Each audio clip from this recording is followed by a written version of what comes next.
స్థానిక కార్యక్రమ కుషు గుప్తా గారు, స్పోర్ట్స్ సోని బాలాదేవి గారు, అడిషనల్ కలెక్టర్ గారు, మోడా చౌదరి గారు, కార్పొరేషన్ చౌదరి గారు, వార్డ్ చౌదరి గారు, అదేవిధంగా మైనార్టీ కార్పొరేషన్ చైర్మన్ అన్న సోదరులు గారు, వేదిక ఉన్నటువంటి కార్పొరేటర్లు, పెద్దలు, ఈ కార్యక్రమానికి చేసినటువంటి యువకులు, సోదర సోదరులు, అదేవిధంగా వేదిక ఈఎస్పీ జనకి గారు, నా ప్రియమైన పత్రిక మీడియా మిత్రులు, విచ్చేసిన ప్రతి ఒక్కరికి కూడా పేరు పేరున నా హృదయపూర్వక నమస్కారం తెలియజేస్తాను. చాలా విషయాలు చెప్పారు. ఈరోజు ఈ వాతావరణాన్ని చూస్తే నేను ఈ మీడియా మాధ్యమాల ద్వారా ఎవరైతే వెకిలి చేష్టలు చేసి ఎప్పుడు వార్తలకు ఎక్కాలని చెప్పేసి ఏదో ఒకటి మాట్లాడేటువంటి ప్రతిపక్షాలకు మార్చిపోదలుచుకున్నా. ఈరోజు ప్రజాప్రభుత్వం, ఇందిరమ్మ ప్రభుత్వం, రేవంత్ అన్న ప్రభుత్వం చూడండి ఆలోచన విధానం ఏ విధంగా ఉన్నది. ఈరోజు ఉద్యోగాల కల్పన ఒకటే కాదు, పిల్లల చదువు పట్ల కూడా ప్రభుత్వానికి ఎంత చిత్తశుద్ధి ఉన్నది ఒకసారి ఆలోచన చేయాలి.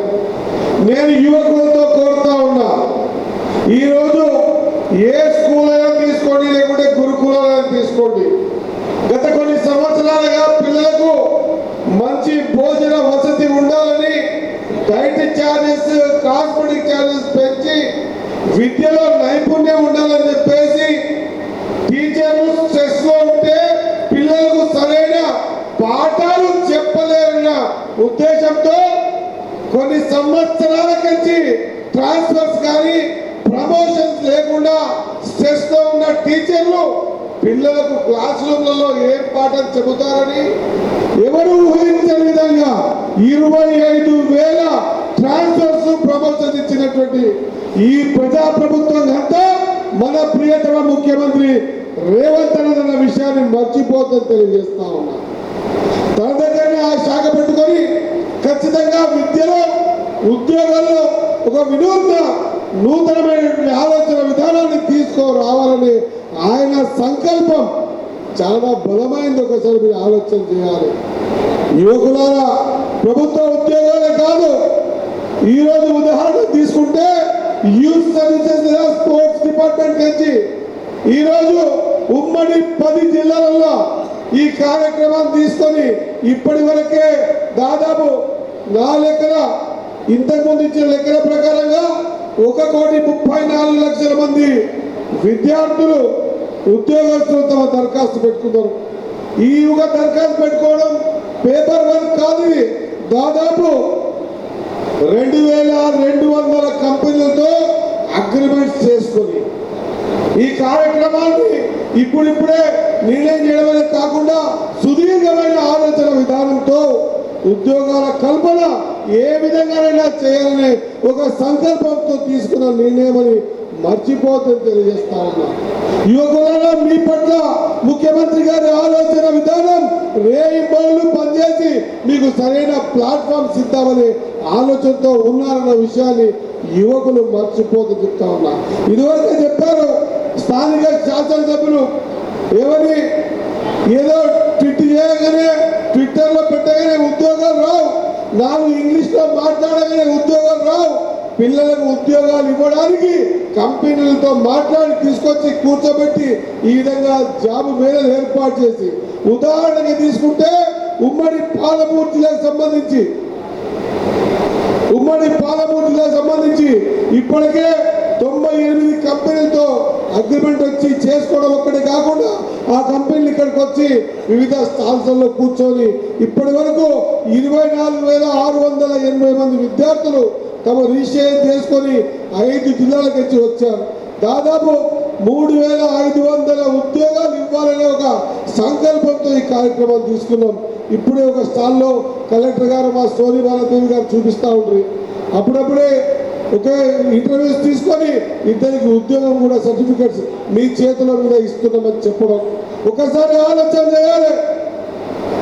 నేను ఈ మీడియా మాధ్యమాల ద్వారా యావత్ తెలంగాణ ఉన్న ప్రజానికానికి ముఖ్యంగా యువకులకు తెలియజేస్తా ఉన్నా, ఖచ్చితంగా మీరు ఎంచుకున్న ప్రజాప్రభుత్వం మీకోసం ఆర్మిషన్లు పనిచేసి మీకు ఉద్యోగాల కల్పించి మీ కాళ్ళ మీద మీకు నిలబడి సమాజంలో గౌరవంగా బతికే విధంగా ఆలోచన చేస్తూ ఉన్నది. ఒక విద్యారంగాన్ని ఒక మాత్రమే తీసుకుంటే కొన్ని రూపకల్పన చేసి విద్యారంగాన్ని పరిగిలు నొక్కించి ఆ రంగం ద్వారా వచ్చిన తర్వాత విద్యార్థులకు ఉద్యోగాల కల్పన కూడా కల్పించే ఆలోచన మన ప్రియతమ ముఖ్యమంత్రి గారికి ఉందన్న మాట మీ అందరికీ తెలియజేస్తా ఉన్నా. సోదరులారా, ఈ అవకాశం ఈ రోజే లాస్ట్ కాదు. ఇప్పటి నుంచి దాదాపు ఇంకా 22 రోజులు ఆన్లైన్లో కూడా మీరు ఈ అప్లికేషన్ చేసుకోవడానికి అవకాశం ఉంది. ఈ అవకాశం ద్వారా మన ఉమ్మడి పాలమూరు జిల్లాలో 3500 ఉద్యోగాల కల్పించాలని ఒక సదుద్దేశంతో తీసుకున్న కార్యక్రమం కాబట్టి నేను ఈ వేదిక ద్వారా ఖచ్చితంగా మరొకసారి మన ముఖ్యమంత్రి గారిని కోరుతా ఉన్నా. ఆయన దగ్గర ఉన్న శాఖ కాబట్టి ప్రతి 3 నెలలకు ఒకసారి ఇటువంటి జాబ్ మేళాలు ఉమ్మడి జిల్లాలో ఏర్పాటు చేసి మన పిల్లల భవిష్యత్తుని ఖచ్చితంగా తీర్చిదిద్దే విధంగా వాళ్ళ స్వకాల మీద నిలబడే విధంగా కార్యక్రమాలు తీసుకోవడానికి ఖచ్చితంగా ముఖ్యమంత్రి గారు కలిసి ఒప్పించే మాట తీసుకుంటామని చెప్పేసి ఈ పాలమూరు జిల్లా కంటే స్టార్ట్ అవుతా ఉంది. ఓ దిక్కు చూస్తే ఈ పాలమూరు జిల్లాలో వ్యవసాయ రంగం బాగు చేయాలి. దానికి కావాల్సినటువంటి గతంలో షోపుటప్పుగా చేసినటువంటి పాలమూరు రంగాలను ఎత్తిపోతల పథకం కాకుండా దాని మీద పూర్తి స్థాయిలో ఈ వ్యవసాయ ఆధారిత కుటుంబాలు ఉన్నటువంటి ఈ పాలమూరు జిల్లాలో వ్యవసాయ రంగాన్ని కూడా ముందుకు తీసుకుపోవాలి, విద్యా రంగాన్ని కూడా ముందుకు తీసుకుపోవాలి, ఉద్యోగాల కల్పన కూడా కల్పించాలని సదుద్దేశంతో తీసుకున్న మన బిడ్డ, మన నల్లమల బిడ్డ, మన ప్రాంతవాసి మన ముఖ్యమంత్రి గారు ఉన్నారు కాబట్టి ఆలోచన విధానం కష్ట సుఖాలు తెలిసినవాడు కాబట్టి గవర్నమెంట్ బడిలో చదువుకున్నాడు కాబట్టి ఈరోజు ఇలాంటి కొత్త నిర్ణయాలు తీసుకొని పిల్లలకు బాట చూపిస్తున్నమాట మీ అందరికి గుర్తు చేస్తూ ఖచ్చితంగా మనమందరం కూడా ఈ అవకాశాన్ని ఉపయోగించుకోవాలి. కానీ ఫార్మాలిటీ కోసం కాదు ఇది చేస్తూ ఉన్నది. 3500 ఉద్యోగాలు ఉమ్మడి పాలమూరు జిల్లాలో ఇవ్వాలని ఒక సంకల్పంతో తీసుకున్న నిర్ణయం కాబట్టి నేను నిజంగా కూడా ఇలాంటి నిర్ణయాలు తీసుకున్నటువంటి ముఖ్యమంత్రి గారికి హృదయపూర్వకంగా ఉమ్మడి పాలమూరు జిల్లా ప్రజల తరఫుని ముఖ్యంగా యువకుల తరఫుకి నేను ధన్యవాదాలు తెలియజేస్తా ఉన్నా. ఖచ్చితంగా మీరు ఈ నిర్ణయాలు తీసుకొని పిల్లలకు సశక్తిగా నిలబడేటువంటి అవకాశాలు కల్పించేటువంటి సందర్భం వచ్చినప్పుడు వెనక్కి ఇవ్వకుండా ప్రతి 3 నెలలకు ఒకసారి ఈ అవకాశాలు కల్పించాల్సిందిగా కోరుకుంటూ 100% మీ ఎంబడి మీ ప్రభుత్వం ఉంది, ముఖ్యమంత్రి రేవంత్ అన్న ఉన్నాడు, మేమందరం ఉన్నాం. ఎవరు కూడా ఈ 14 మంది ఉమ్మడి జిల్లాలో కానీ లేకపోతే ఇప్పుడు గెలిచిన ఎమ్మెల్యేలు కానీ ఎవరు కూడా రెండో ఆలోచన లేదు. మా ప్రాంతం మేము గెలిచిన ఈ టర్మ్లో యువకులకు ఖచ్చితంగా అన్నదండగా ఉంటాం అన్న విషయాన్ని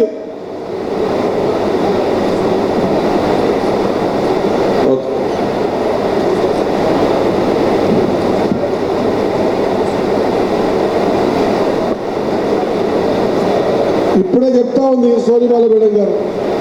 ఇప్పుడే ఇంటర్వ్యూస్లలో మరో 3 కూడా గాయత్రి అనే అమ్మాయికి ప్రయాణం 2,01,00,000 ప్రకారంగా, మనీషా రాజు గారికి ప్రయాణం 2,05,00,000 ప్రకారంగా, చంద్రకాంత్ గారికి 2 లక్షలు, చంద్రకాంత్ గారికి 2,50,000 ప్రయాణం ప్రకారంగా ఉద్యోగాలు కూడా ఇస్తూ ఇప్పుడే సర్టిఫికెట్ ఇస్తున్నామని చెప్పి తెలియజేస్తా ఉన్నాం. నిజంగా కూడా ఈరోజు పండుగ వాతావరణం. బీద పొడుగు బలహీన వర్గాలు ఉన్నటువంటి పాలమూరు జిల్లాలో యువకులు చదువుకొని విడతలను బట్టి చెడిపోకుండా ఉండే విధంగా ఒక స్పోర్ట్స్ లో కూడా వినూత్న కార్యక్రమం తీసుకున్నాం. మత్తు వదలండి, మైదానాలు చేయాలనే ఉద్దేశంతో కనివిని ఎరగని విధంగా ఈ రాష్ట్రంలో గ్రౌండ్లను ప్రిపేర్ చేస్తూ యువకులను గ్రౌండ్లకు తరలిస్తూ ఖచ్చితంగా భవిష్యత్తులో యువకులు ఒక నిర్ణయాత్మకమైన ఆలోచన విధానంతో ముందుకు పోవాలనే నిర్ణయం తీసుకున్నారు మన ముఖ్యమంత్రి గారు అనే విషయాన్ని మీకంతా తెలియజేస్తూ ఖచ్చితంగా ఈ అవకాశాన్ని మనం సద్వినియోగపరచుకోవాల్సిన అవసరం ఉన్నది. ఖచ్చితంగా ఈ కార్యక్రమాన్ని ప్రతి 3 నెలలకు ఒకసారి తీసుకునేటువంటి విషయాన్ని నేను ప్రభుత్వం ముఖ్యమంత్రి గారితో చర్చించి కంపల్సరీ 3 నెలలకు ఒకసారి ఈ కార్యక్రమం తీసుకుంటామన్నమాట తెలియజేస్తూ మీరందరూ కూడా ఈ యజ్ఞంలో పార్టిసిపేట్ కావాల్సిందిగా కోరుకుంటూ ఈ చెప్పుడు మాటలు ఈ వాట్సాప్ గ్రూపులు లేదా వాట్సాప్ యూనివర్సిటీలు కాకుండా మన చదువుని ఖచ్చితంగా మనం ప్రయోజనాత్మకంగా తీసుకొని మన కుటుంబాలకు ఆసరా అయ్యే విధంగా మీ కాళ్ళ మీద మీరు నిలబడే విధంగా నిర్ణయాలు తీసుకుంటారని ఆశిస్తూ ఓ చక్కటి కార్యక్రమం నిర్వహించినటువంటి మన ప్రభుత్వానికి ముఖ్యంగా మన ప్రియతమ ముఖ్యమంత్రి రేవంత్ రెడ్డి గారికి మీరందరూ ఒక్కసారి గట్టిగా చప్పట్లతో కృతజ్ఞత తెలియజేయవలసిందిగా కోరుకుంటూ ముగిస్తా ఉన్నా. ఈ జాబ్ మేళాను అటెండ్ చేయడానికి వచ్చిన నా యువతి యువకులు తమ్ముళ్ళు చెల్లెళ్ళు అందరికీ కూడా హృదయపూర్వకమైన నమస్కారం. ఈ వేదిక ద్వారా 2-3 ముఖ్యమైన విషయాలు మీ అందరికీ కూడా చెప్పదలుచుకున్నా. మీడియా మిత్రుల ద్వారా తెలంగాణ ప్రజలకు కూడా చెప్పదలుచుకున్నా. ఇప్పుడు వచ్చిన ప్రభుత్వం యాక్షన్ మోడ్లో ఉండి భవిష్యత్తుకి ఏమేం కావాలి అన్నది చర్చ చేసుకొని దానికి అనుగుణంగా మన యువతను తయారు చేసే కార్యక్రమం చేస్తాం. గతంలో లాగా యువకులు అంటే ఓట్లలాగా చూసడం, గొర్రెలు బర్రెలు ఇచ్చి వాళ్ళను అడవుల పాలు చేయడం ఉద్దేశం కాదు. ముఖ్యంగా గ్రామీణ ప్రాంతాల్లో ఉన్న యువకులకు స్కిల్ డెవలప్మెంట్ నేర్పించి ఏదో ఒక రంగంలో నిష్ణాతులను చేసి వాళ్లకు బ్లూ కాలర్ జాబ్స్ ఇప్పించే లక్ష్యంతో ఎన్నో కార్యక్రమాలు చేసింది. అధికారంలోకి వచ్చిన వెంబడే సాధారణ ఐటీఐలు, మూలనబడ్డ ఐటీఐలను పక్కన పెట్టి అత్యాధునికమైన టెక్నాలజీ తోటి 64 కోట్లు ఒక్కొక్క ఐటీఐకి ఇచ్చి అడ్వాన్స్ ట్రైనింగ్ సెంటర్ చేసి ఒక్కొక్క దాంట్లో 300-400 మందికి ట్రైనింగ్ ఇచ్చి అత్యాధునికమైన కోర్సులు, రేపు భవిష్యత్తులో ఉద్యోగాలు వచ్చే కోర్సులను ప్రతి ఐటీఐ సెంటర్లో మొదలుపెట్టిన ఘనత గౌరవ ముఖ్యమంత్రి రేవంత్ రెడ్డి గారిది, కాంగ్రెస్ ప్రభుత్వానికి. అలాగే గతంలో టాస్క్ ఉండే Telangana academy of skill and knowledge, అది మరుగున పడిపోయింది, దాని గురించి ఎవరికి తెలియదు. కానీ ఈరోజు ప్రతి దగ్గర టాస్క్ సెంటర్లను పెట్టి అక్కడ కూడా కంప్యూటర్ నాలెడ్జ్ మీద, లాంగ్వేజెస్ మీద, కోడింగ్ మీద, ఏఐ లెర్నింగ్ మీద ఇట్లా పిల్లలకు ఉపయోగపడేవన్నిటినీ కూడా కాలేజ్ డేస్ నుంచి ఇంటర్మీడియట్ డిగ్రీ కాలేజ్ చదువుతున్న పిల్లలకు కూడా ఈరోజు నేర్చుకోవాలన్న ఆసక్తి ఉంటే వాళ్ళకు నేర్పించే కార్యక్రమం టాస్క్ ద్వారా జరుగుతూ ఉంది. అలాగే మర్చిపోయిన అందరూ సెట్విన్ అనే సంస్థ ఉందని, అది ట్రైనింగ్ కోసం ఏర్పడ్డ సంస్థ. గతంలో కాంగ్రెస్ ప్రభుత్వం ఏర్పాటు చేసి కొన్ని లక్షల మందికి ఉపాధి కల్పించిన సంస్థ. దాన్ని కూడా కప్పేసింది గత ప్రభుత్వం. కానీ ఈ ప్రభుత్వం వచ్చిన తర్వాత సెట్విన్కి నిధులు అందజేసి రివైవ్ చేసి మళ్ళీ బ్రాంచెస్ ఓపెన్ చేసి కొన్ని వేల మందికి ఈరోజు ట్రైనింగ్ ఇస్తూ ఉంది. కంప్యూటర్ కోర్సు కావచ్చు, ఫ్యాషన్ డిజైనింగ్ కావచ్చు, అలాగే బ్యూటిషియన్ కోర్సు కావచ్చు, జర్దోసి కావచ్చు, ఇటువంటివన్నీ కొన్ని వేల మంది యువత ఈరోజు ఉపాధి కోసం కావాల్సినవన్నిటిని తయారు చేసే కార్యక్రమం చేస్తూ ఉన్నాం. మా ప్రభుత్వ లక్ష్యం ఏంటంటే డిగ్రీ కంటే ముందే మీరు స్కిల్స్ అలవాటు చేసుకోవాలి. స్కిల్ అలవాటు చేసుకుంటేనే మీకు ఉద్యోగాలు వస్తాయి, భవిష్యత్తులో నిలబడతారు. డిగ్రీ కేవలం కాగితం మాత్రమే. కానీ మీకు ఏదో రంగంలో మీకు స్కిల్ సెట్స్ వస్తే ఖచ్చితంగా మీకు ఉద్యోగం వస్తుంది. ఈరోజు మీకు తెలుసు, ఆర్టిఫిషియల్ ఇంటెలిజెన్స్ తోటి మొత్తం ప్రపంచమంతా అతలాకుతలం అవుతూ ఉంది.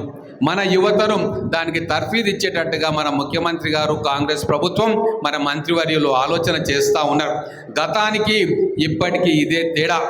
ఏం చేయలేదు, ఏమంటే ఫామ్ హౌస్లో పండుకునేటోళ్లకు యువత ప్రాబ్లమ్స్ గురించి అర్థం కావు. అర్థం చేసుకుంది గవర్నమెంట్ కాబట్టే, ఈ ప్రభుత్వం కాబట్టే ఇంత పెద్ద ఎత్తున ప్రభుత్వమే చొరవ తీసుకొని కంపెనీలను మీ ముందుకు నిలబెట్టి మీకు ఉద్యోగాలు ఇప్పియాలి అని చెప్పి ఆలోచన చేస్తాం. ఈడ మా చెల్లెండ్లు వచ్చారు చాలామంది. ఒక విప్లవం జరుగుతూ ఉంది, ఒక మార్పు జరుగుతూ ఉంది.